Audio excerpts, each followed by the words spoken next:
제가 설교 본문을 정할 때 저는 가능하면 새로운 본문을 정해서 여러분들과 나누려고 합니다. 왜냐하면 여러분 하나님께서 우리에게 알려주고 싶은 말씀들이 정말 많으셔서 이렇게 많이 우리에게 주지 않으셨습니까? 그런데 하나라도 우리가 모르는 말씀 하나라도 더 나누면 좋겠다 하는 그런 마음에서 좀 새로운 본문 찾으려고 하기도 하고요. 또 가능하면 이제 제가 전에 준비해 보지 않았던 말씀을 좀 준비할 때 더 새로운 마음으로 또 더 치열하게 우리 지난주 주일 설교 때 제가 마태복음 5장 3절 말씀 심령이 가난한 자는 at the end of your rope, 그 로프 끝에 매달려 있는 그러한 그 절박한 심정으로 할 때 더 간절해진다 그런 마음 때문에 좀 그렇게 새로운 본문을 하려고 노력을 하는데요. 근데 나사로 이야기를 또 나누게 됐습니다. 여러분 혹시 저하고 오랫동안 이렇게 말씀을 같이 들으신 분들은 제가 오늘까지 하면 3번 이 요한복음 11장 말씀을 나누게 되는 것 같아요. 제가 처음 2019년인가 그때 말씀을 예수님을 만난 사람들이라고 하는 주제로 말씀을 좀 나눴었고, 또 얼마 전에는 우리 I am 예수님께서 나는 누구다라고 하시는 그 말씀, 나는 부활이요 생명이다 하는 그 말씀 가지고 또 함께 나눈 적이 있죠. 혹시 그 전에 제가 나눴던 내용들이 기억이 나십니까, 여러분? 제가 처음에 나사로 이야기할 때 많은 사람들에게 무리를 일으킨 발언이 있었습니다. 나사로가 무덤에서 나올 때 나사로 하면서 나왔다고 해서 나사로다 그렇게 해서 많은 사람들이 충격을 받은 그런 사건이 있었죠. 좋아하신 분도 있었지만 대부분은 지금 여러분의 표정처럼 손발이 오그라드는 그런 느낌이었는데요. 잊을만 하면 한 번씩 또 새롭게 나와서 좀 불편한 마음이 들지 모르겠네요. 여러분, 그런데 이 나사로 이야기에서 제일 우리를 당혹스럽게 만드는 것은 뭐 그러한 그 아재 개그가 아니라 사실은 예수님의 모습이 우리가 기대하고 예상했던 모습과 다르다라고 하는 측면에서 가장 많이 당혹스럽게 되는 것 같습니다. 잘 아시는 것처럼 예수님께서 이 나사로가 아프다는 소식을 들으시고 나서 곧바로 행동하지를 않으셨죠. 5절과 6절을 다시 한번 보십시다. 5절과 6절 이렇게 나옵니다. 예수께서 본래 마르다와 그 동생과 나사로를 사랑하시더니 나사로가 병들었다 함을 들으시고 그 계시던 곳에 이틀을 더 유하시고, 5절에서는 예수님께서 마르다와 마리아와 나사로를 사랑하셨다 분명하게 선언하시는데, 근데 6절로 넘어가면 나사로가 그 예수님이 사랑하시던 그 나사로가 병들었다는 소식을 들으셨을 때 예수님께서 이틀을 더 그 자리에 머무르셨다, 스테이하셨다, 지체하셨다라는 말씀이죠. 여러분, 이 두 문장만 보더라도 사실 이해가 잘 안 되는데요. 더 이해 안 되는 부분은 숨어 있습니다. 사실 6절에 보면 원어에는 제일 처음에 나오는 단어가 접속사가 하나 나와요. 헬라어로 운이라고 하는 접속사인데 이 단어의 뜻은 그러므로입니다. 그러므로. 6절을 제일 처음 시작하는 단어가 이 원어에서는 그러므로예요. 그러므로. 연결해 보세요. 예수님이 나사로와 그 가족들을 사랑하셨다. 그러므로 곧바로 가지 않고 이틀을 더 머무르셨다. 더 이해하기 어려운 그러한 그 문장의 구조가 되죠. 여러분 중고등학교 때 시절을 기억해 보시면 국어나 영어 시험을 보실 때 올바른 접속사를 넣는 그러한 그 시험이 있었습니다. 기억나세요? 2개의 문장을 나란히 놓죠. 한 문장 놓고 두 번째 문장 놓고 그 사이에 빈칸을 이렇게 하나 놓고 여기에 들어갈 알맞은 접속사는 무엇인가?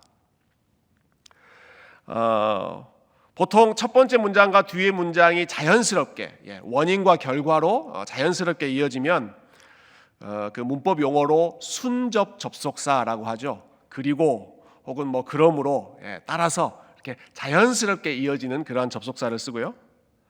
앞문장과 뒷문장이 반대의 뜻일 때에는 역접 접속사, 서로 뜻이 반대되는 분위기가 확 바뀌게 만드는 그러한 접속사를 써야 된다. 예를 들면 그러나 이런 단어가 거기에 들어가죠. 이런 테스트를 통해서 그 논리적인 사고력을 앞의 문장과 뒤의 문장이 어떻게 연결되어야 하는가 그런 것을 테스트했던 것 같습니다.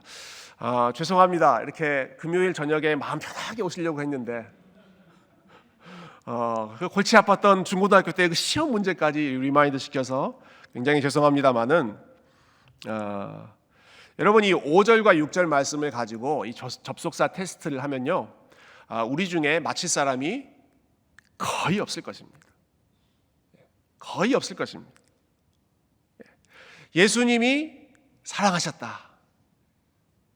그리고 뒤에 그곳에 그 소식을 들으시고 이틀을 머무르셨다. 요 사이에 들어갈 접속사를 고르시오 하면 대부분은 그러나 아니면 그럼에도 불구하고 이런 단어를 쓰겠죠. 근데 이 요한은 성령의 감동을 받아서 이 본문, 이 사건을 기록하고 있는 이 요한은 그 사이에 그러므로라고 하는 단어를 적어 넣었다라는 것입니다. 예수님이 사랑하셨다. 그러므로 더 지체하셨다. 여러분 이 관계를 우리가 상식적으로 받아들일 수 있겠습니까? 참 이 make sense 연결하기 어려운 그러한 논리적인 관계인데요. 이 접속사가 그리고 이 5절과 6절의 흐름이 보여주고 있자 하는 뜻은 무엇인가? 하나님이 사랑하시는데 오히려 그렇기 때문에 더 기다리게 하시는 그러한 경우가 있다라는 것입니다. 하나님이 사랑하시면 빨리빨리 우리의 기대대로 뭔가 신속하게 처리해 주는 것을 우리는 기대하지만 하나님이 사랑하셨다. 그러므로 이틀을 더 지체하셨다. 하나님이 때로는 사랑하시는데 사랑하시기 때문에 더 지체하고 뜻대로 움직여주지 않으시는 그러한 기다림의 시간을 허락하시는 경우가 있다라는 거죠. 여러분 하나님께서 나사로를 사랑하시고 마르다와 마리아를 사랑하시는 것은 분명한 사실이었습니다. 우리가 뒤에도 그 상황을 보겠지만 너무너무 분명한 사실이었습니다.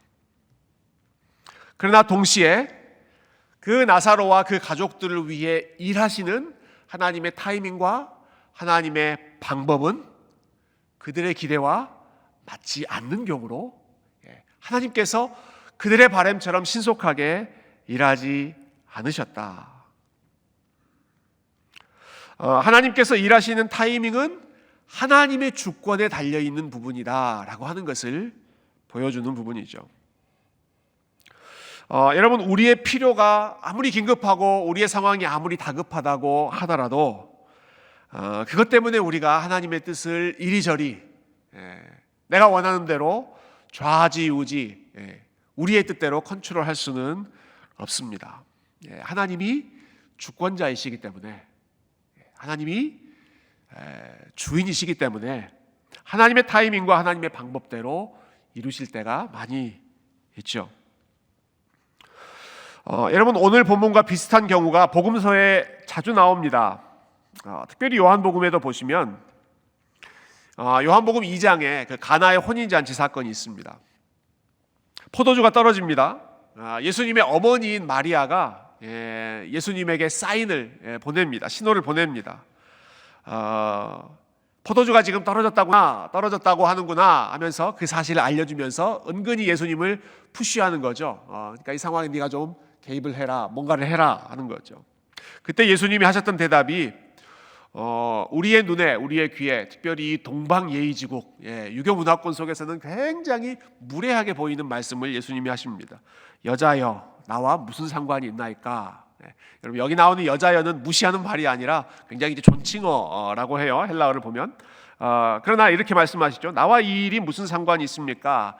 나의 때가 아직 이르지 않았습니다. 지금 예수님의 어머니인 마리아는 신속하게 행동하기를 원하시는데 예수님께서는 지금 내 때가 아닙니다. 거기에 대해서 즉각적으로 반응하시는 것이 아니라 좀 더 뜸을 들이고 지체하시는 것 같은 그런 반응을 보이십니다. 또 한 번은 이런 경우가 있죠. 예수님이 기도하고 계시는 동안에 제자들이 다급하게 예수님을 찾아왔습니다. 예수님, 지금 여기서 이러고 계시면 어떡합니까? 아픈 사람이 예수님을 찾고 있습니다. 귀신 들린 사람이 예수님을 찾고 있습니다. 이 마을의 모든 사람들이 다 예수님을 찾고 있습니다. 빨리 가십시다. 그때 예수님이 뭐라고 하세요? No, 나는 다른 마을로 가겠다. 여러분, 이렇게 황당하고 이렇게 실망스러운 반응이 어디 있겠습니까? 물론 예수님께서 항상 이렇게 no라고만 말씀하신 것은 아니었습니다. 오늘 새벽에 우리가 읽었던 말씀처럼 마가복음 5장 이방 지역에 살던 귀신 들린 남자의 이야기를 오늘 아침에 함께 읽었습니다. 여러분, 이 사람은 예수님을 요청하지도 않았고 예수님께 도움을 부탁하지도 않은 사람이었지만, 그러나 예수님이 바다 건너서 그 사람에게 직접 다가가시고 그 사람이 요청하지도 않았던 도움과 치료와 그 자유케 하는 선물을 예수님이 주셨죠. 사실은 이처럼 우리가 구하기 전에 예수님께서 찾아오셔서 우리의 필요를 먼저 채워주시고 도와주시는 경우가 훨씬 더 많이 있습니다. 예수님이 먼저 다가오셔서 우리와 함께 하시는 경우가 훨씬 더 많이 있죠. 그러나 오늘 본문처럼 때로는 우리가 다급하고 예수님의 도움을 긴급하게 필요로 하고 있는 경우인데도 불구하고 예수님께서 그러한 상황에 수동적으로 이끌려 다니시는 것이 아니라, 이 사람이 이걸 원하니까 이리 끌려다니고 저 사람이 이것을 원하니까 저쪽으로 끌려다니고, 예수님이 이 사람 저 사람에게 이끌려서 이리저리 끌려다니시는 것이 아니라, 예수님은 언제나 자신이 원하시는 때에 자신이 원하시던 방법으로, 그리고 자신이 원하시는 뜻, 하나님께서 원하시는 뜻을 언제나 완벽하게 이루어 가셨습니다. 설령 그분의 타이밍과 그분의 방식이 우리의 기대와 우리의 예상과 다르다고 하더라도 예수님은 상황에 끌려가시는 분이 아니라 상황을 다스리시고 그 상황 가운데 본인의 뜻을 주도적으로 이루어 가시는 주권자이시다. 여러분, 이 사실을 아마 요한은 우리에게 보여주고자 했던 것 같습니다. 우리의 필요가 긴급하기 때문에 우리가 예수님께 요청하고 예수님께 도움을 청하는 것이 당연히 우리가 해야 할 일이지만, 그 상황 속에서 우리 주님이 개입하시는 것은 우리 주님의 주권에 우리가 또한 맡겨야 하는, 때로는 우리가 하나님의 오심을 기다려야 하기도 하고, 하나님이 일하시는 그러한 방식을 마치 다 이해하지 못해서 씨름해야 하는 경우가 있다라고 하는 것이죠. 그러나 혹시 여러분 중에 예수님께 좀 야속한 마음이 드시는 분들이 계실 것 같아서 이 상황에 대해서 조금 설명을 덧붙이고 싶은데요. 여러분, 나사로가 죽게 되는 것과 예수님이 이틀 동안 지체하신 것은 사실 별 상관이 없었습니다. 여러분, 예수님은 이틀 동안 지체하시죠? 그 후에 예수님께서 그 나사로의 무덤에 도착했을 때에는 나사로가 죽은 지 4일이 된 타이밍이었습니다. 그러니까 예수님께서 이 소식을 듣자마자 곧바로 출발하셨다. 이틀을 세이브했다라고 했을 때 나사로의 무덤에 도착했을 때에는 아마 나사로가 죽은 지 이틀이 지나 있는, 그러니까 이 지체하고 말고 이거하고 지금 나사로의 죽음하고의 직접적인 연관관계는 없었다라고 하는 것이죠. 아마 예수님은 그 소식을 처음 들었을 때 이미 나사로가 죽었다라고 하는 사실을 알고 계셨을 것입니다. 그러나 그 상황 속에서 어느 때에 이 상황에 개입하는 것이 가장 하나님의 영광을 크게 드러낼 것인가, 그것을 고민하시고 하나님의 타이밍에 맞춰서 움직이셨던 것이죠. 자, 그렇게 예수님이 계획하신 때가 무르익었을 때 이제는 예수님께서 제자들에게 우리 나사로가 있는 곳으로 가자라고 말씀하십니다. 여러분, 이번에는 제자들이 깜짝 놀랍니다. 제자들이 이 예수님의 말씀에 대해서 실망하게 됩니다. 제자들의 반응이 어떻습니까? 8절 한번 보실까요? 8절 제자들이 말하되 랍비여 방금도 유대인들이 돌로 치려 하였는데 또 그리로 가시려 하나이까. 지금 가시면 위험하다는 것이죠. 지금 가시면 돌 맞습니다 라는 것입니다. 실제로 이 11장 바로 앞에 10장 마지막 부분에 보면 유대인들이 돌을 들어서 예수님께 던지려고 하는 그러한 장면들, 아주 일촉즉발의 상황이 기록되어 있습니다. 예수님께서 자꾸 내 아버지와 나는 하나이다, 나는 하나님과 동등한 그런 하나님의 아들이다 라는 사실을 계속 주장하니까 유대인들이 이것은 신성모독이다 해서 가만히 있으면 안 된다, 돌을 들어서 던지려고 하죠. 그래서 예수님과 그 제자들이 유대인들의 핍박을 피해서 지금 다른 지역으로 몸을 숨긴 그러한 상황입니다. 그래서 그 위험을 피해서 지금 다른 지역으로 몸을 숨겼는데 예수님께서 다시 유대인들이 있는 곳, 나사로가 있는 곳, 나사로가 있는 이 베단이라고 하는 마을은 예루살렘에서 아주 가장 가까운 그런 마을이거든요. 그쪽으로 예수님께서 다시 가시겠다고 하니까 제자들이 발벗고 말리는 거죠. 지금 무슨 말씀하시는 겁니까, 예수님? 지금 가시면 큰일 납니다. 우리가 다 아주 나쁜 일을 당하게 될 것입니다. 그러나 예수님의 대답이 어떻습니까? 예수님이 아주 단호하게 말씀하시죠. 상관없다. 유대인들이 나를 향해서 돌을 들어 치든 우리가 해를 입든 상관하지 않는다.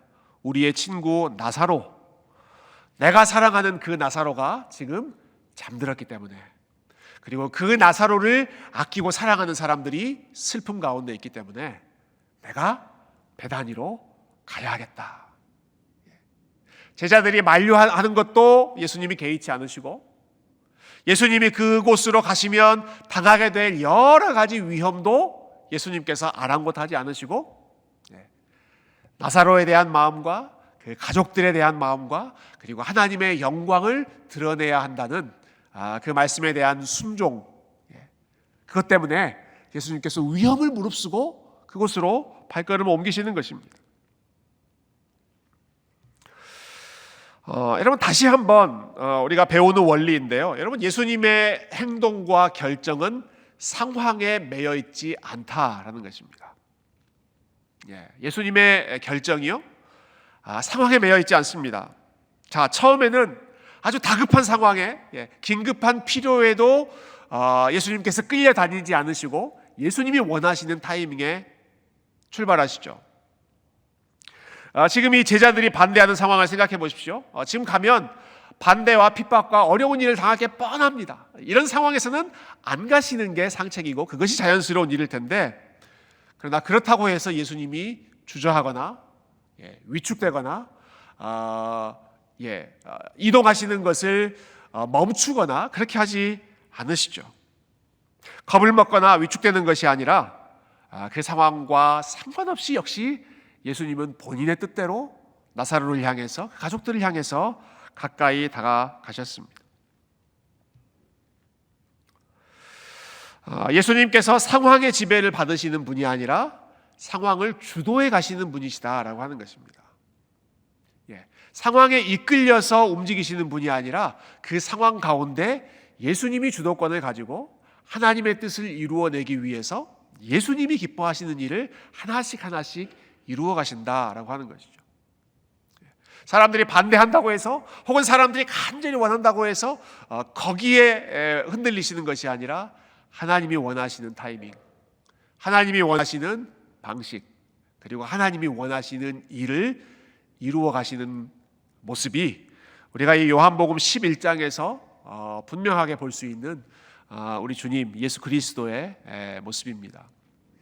여러분, 예수님께서 우리의 삶 가운데 하나님의 뜻을 이루어내실 때 역시 이와 같은 방식으로 우리가 처해 있는 상황을 뛰어넘어서 하나님의 영광과 하나님의 선한 일과 하나님의 계획을 끝까지 이루어내실 줄로 믿습니다.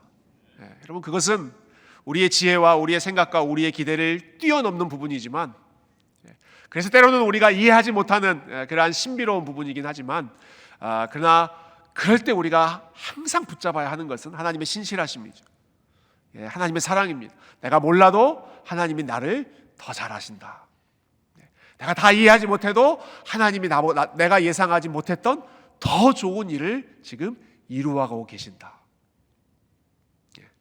제자들이 반대해도 많은 어려움들이 눈앞에 있다고 하더라도 아랑곳하지 않고 자기 사람들을 향하여 뚜벅뚜벅 걸어가시는 여러분, 이 예수님의 신실하심과 단호하심이 저와 여러분의 삶 가운데 매일매일 이루어지고 그분의 계획 가운데 하나님이 원하시는 아름다운 일들이 올 한 해 여러분의 삶에 풍성하게 일어나게 되기를 주님의 이름으로 축원드립니다.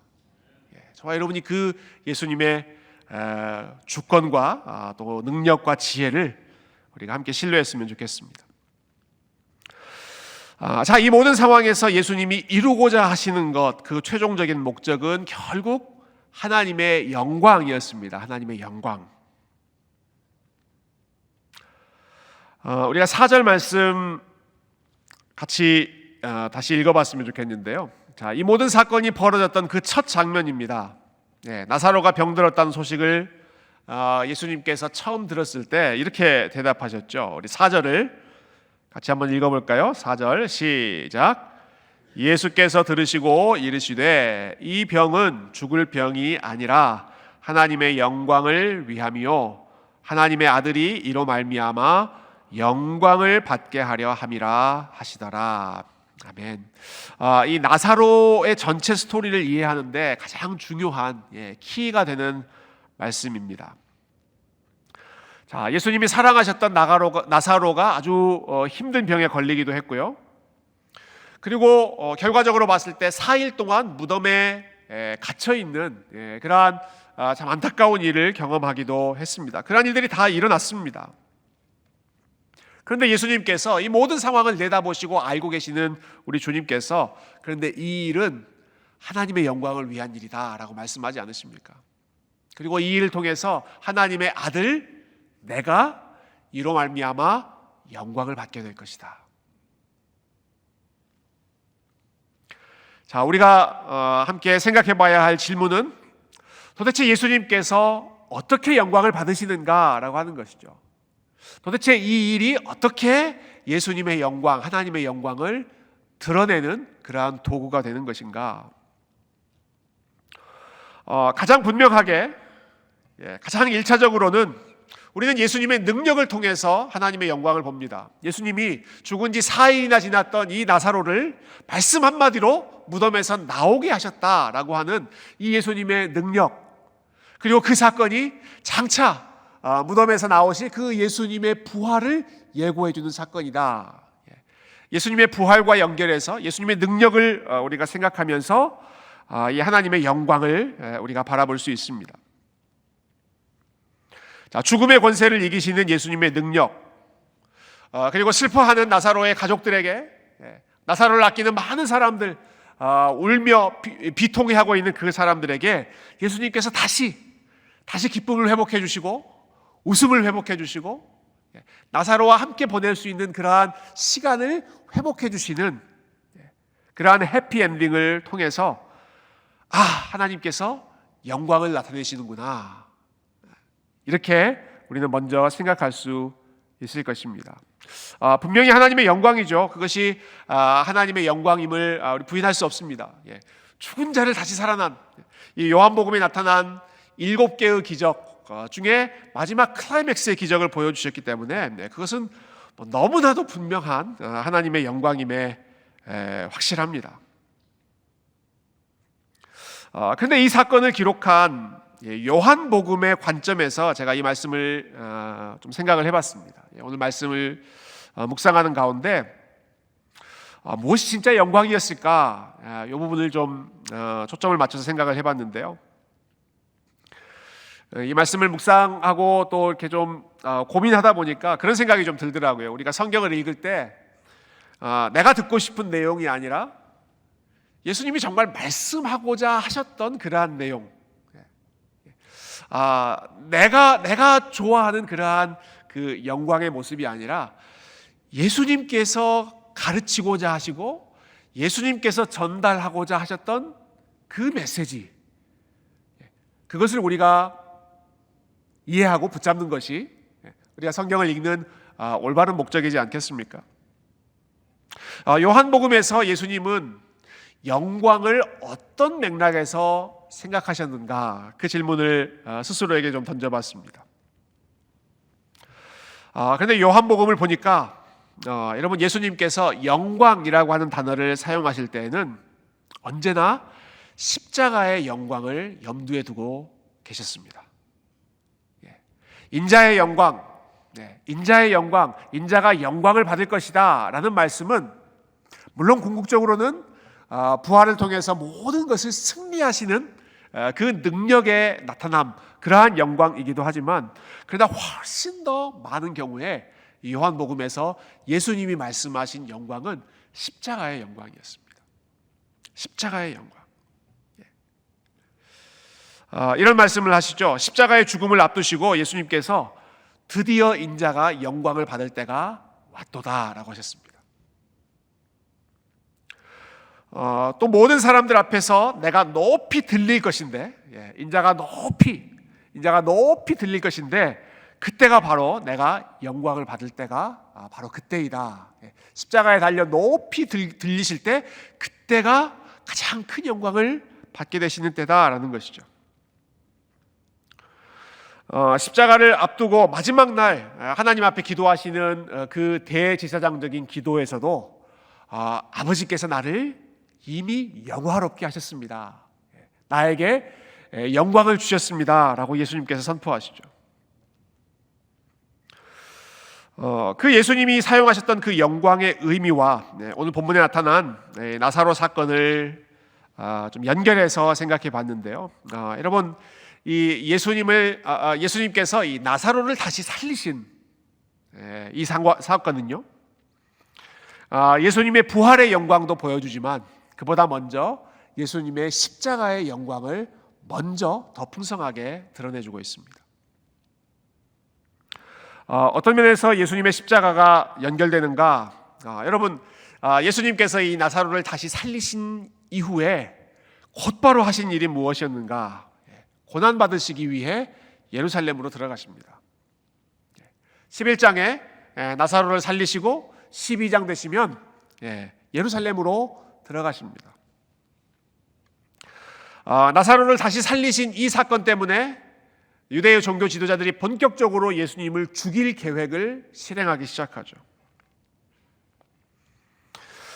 여러분, 예수님께서 말씀 한마디로 큰 돌로 갇혀져 있는 그 무덤 속에 4일 동안 갇혀져 있던 나사로를 밖으로 끌어내시죠. 나사로야, 나오너라. 말씀 한마디로 나사로를 밖으로 끌어 당기셨습니다. 그러나 예수님은 오히려 큰 돌이 가로막고 있는 그 무덤 안으로 한 걸음 한 걸음 더 가까이 나아가시죠. 이런 나사로가 무덤에서 나올 때 세마포로 된 그 붕대를 온몸에 칭칭 감고 나왔습니다. 그러나 예수님께서는 그 무덤 안으로 십자가에 살려 죽으신 후에 그 붕대로, 세마포로 온몸을 칭칭 감은 채 무덤에 놓이시죠. 나사로가 다시 살아났을 때 사람들이 잔치를 벌입니다.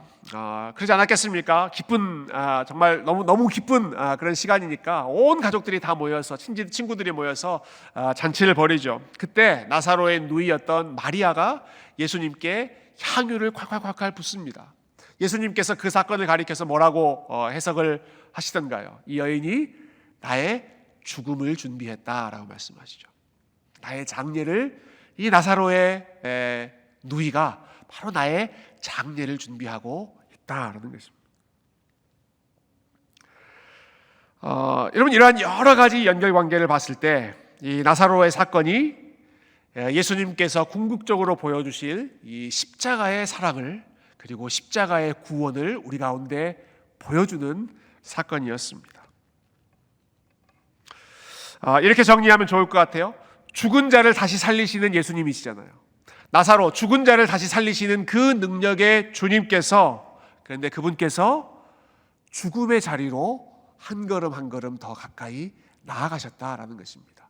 말씀 한마디로 무덤에 있던 자를 다시 살리셨던 그 예수님께서, 그런데 오히려 본인은 그 죽음의 자리로 모든 본인의 능력을 다 내려놓으신 채 한 걸음 한 걸음 걸어가시죠.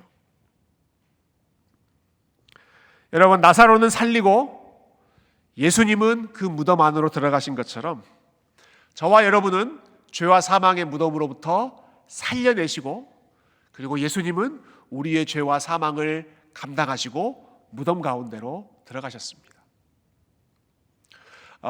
종교개혁가인 마르틴 루터가 아주 위대한 교환, Great Exchange라고 했던 그 사건을 예수님께서 이루시는 것입니다.